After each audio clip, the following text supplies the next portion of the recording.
Hot take of the day, WALL-E is one of the most fatphobic movies I've ever seen.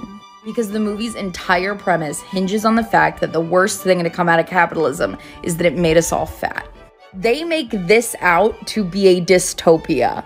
But all of these people are fed and clothed. They interact with their friends on a daily basis. There's no need for menial labor or exploitation. There isn't any implication that there's any kind of systemic inequality in this world either. And even though they explain that the reason why people have put on weight is because their bone density has lessened without gravity, they're still depicted as like gluttons who can't stop drinking Big Gulp.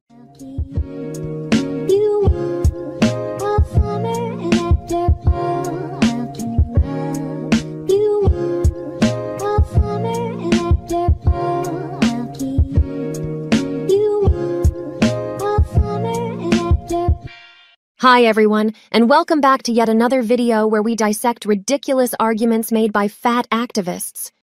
Alright, let's have you step up on the scale. Actually, I would like to decline being weighed today. No. Must have BMI. If the doctor concludes that weighing me is medically necessary in order to prescribe medication, you can do so once my appointment has concluded and the appropriate treatment type has already been established. Otherwise, I do not consent to being weighed today. Okay. And if the doctor does conclude that weighing me is medically necessary, I would also like to request that my weight be communicated by number on my chart and not by BMI or weight class, and I would prefer that that number not be communicated to me in any way over the course of my visit, and that includes on my end of appointment paperwork. If your doctor specifically asks why you've made these requests, simply say this: I found that focusing on weight is more detrimental to my health and I'm no longer weighing myself. I'd like to continue this approach in the doctor's office as we focus on health independent of weight. There can be genuine reasons why someone might have problems with being weighed and knowing their weight. But most of the time when you are weighed by a doctor, it is to give you the most accurate and safe medical care and not judge or discriminate against a patient. There are a lot of cases where accurate weight is required. An accurate assessment can monitor the extent of loss in organ function, judge the effectiveness of medications, and enable calculations of medical dosages. Not being weighted can therefore be life-threatening. For example, not knowing a person's weight can make it unsafe to have surgery, as the anesthesiologist can't know exactly how much sedation they need to give to the patient. Yeah, hi, come on in. Hi, doctor. So I have this eye infection. Yeah, I could definitely give you some Oh, hi. So I have this eye infection. It's really been bothering me. Have you tried losing weight for my eye?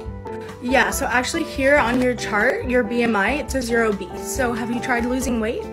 No, like I've been fat my whole life. I just have an eye infection and it started like 4 days ago.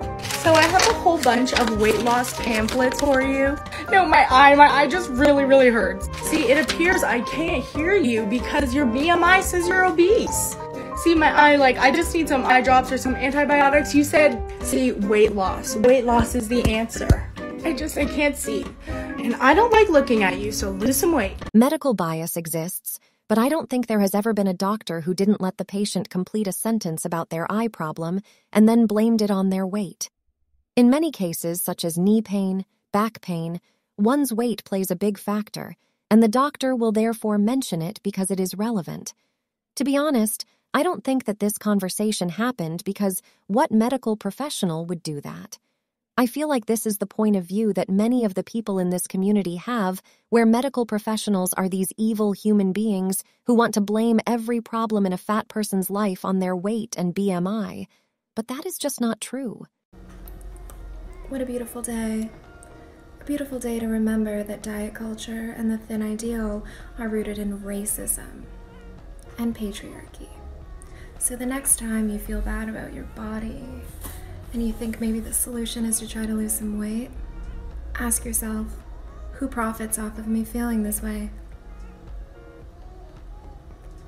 Because it's a white man. And since when? Since when? Since when? Since when? Do you give white men your money, your attention, your time, your respect? Well, the answer is simple, darling, you don't. You never have and you never will. Why start now?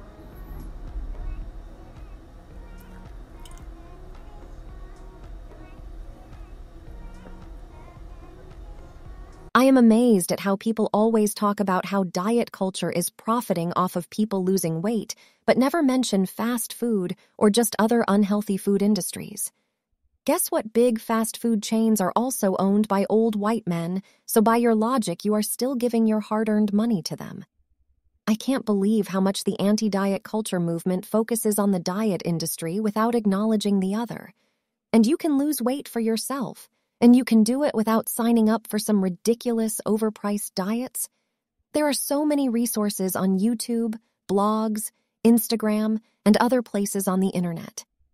Though I do agree on a little with the racism and patriarchy part of the debate, there are so many standards set above the clouds for how women should look compared to the low standards for men. The standards that can be noticed not only on the dietary side of things, but also on aging, overall appearance, and behavior. And Western society can also be extremely discriminatory to many others in terms of food by labeling many foreign foods unhealthy and even gross. These are really important topics that need more attention, but I don't think they need to be linked with diet culture, fat acceptance, and all the other campaigns. I feel like when those creators mention the very real problems in our society, it is mostly to validate their own struggles and insecurities. Here is a comment that I found about this issue. I think they can overlap in some aspects, however, fat phobia does not equal racism. I think white people just want something just as equally fucked up as racism to stand up for. And it's not fat phobia. Like you said, when people think of fat, race doesn't come to mind, but concepts like health do. Anybody can be fat, and I think them TikTokers are just reaching for the stars. Hot take of the day, WALL-E is one of the most fatphobic movies I've ever seen. Because the movie's entire premise hinges on the fact that the worst thing to come out of capitalism is that it made us all fat. They make this out to be a dystopia.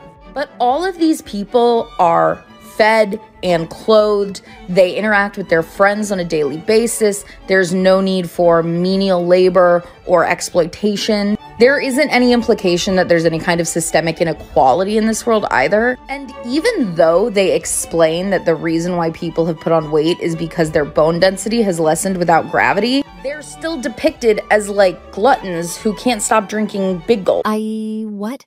I'm speechless. Through the movie WALL-E, we see the critique of consumerism, which almost by definition is a capitalist phenomenon. It has many other important themes, but I'm just going to talk about this one since the creator is kind of stuck on it. The constant fat phobia mindset seems to delude the mind because have never seen someone interpret a media piece so wrongly? Just because someone is clothed and has food and friends doesn't mean that they are living a healthy, fulfilling lifestyle, especially if we talk about the people featured in the movie.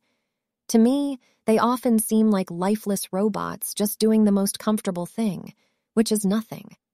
How can you say that this is all right? I saw someone say this in the comments. Vertical Bar firmly believe that people who think WALL-E is a fat-phobic movie are in denial and want to be upset because the predatory fast food companies have them wrapped around their fingers. How is it not a dystopian depiction when it's a huge deal when the humans can stand again, implying that they were big enough that they were immobile? Is there anything else to say? Maybe to learn movie literacy.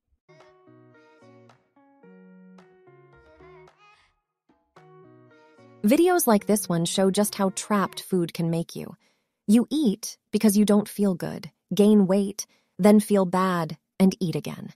It's a vicious cycle that many of the fat acceptance creators don't want to talk about or even acknowledge. Emotional eating and using food as a coping mechanism can sometimes be positive, but in most ways, it makes you more miserable by the end of it. Emotional eating is eating as a way to suppress or soothe negative emotions, such as stress, anger, fear, boredom, sadness, and loneliness. Major life events, or more commonly, the hassles of daily life can trigger negative emotions that lead to emotional eating and disrupt your weight loss efforts. And as with anything else related to your mind, it is really hard to change, but with enough support, knowledge, and mental power, you can do it.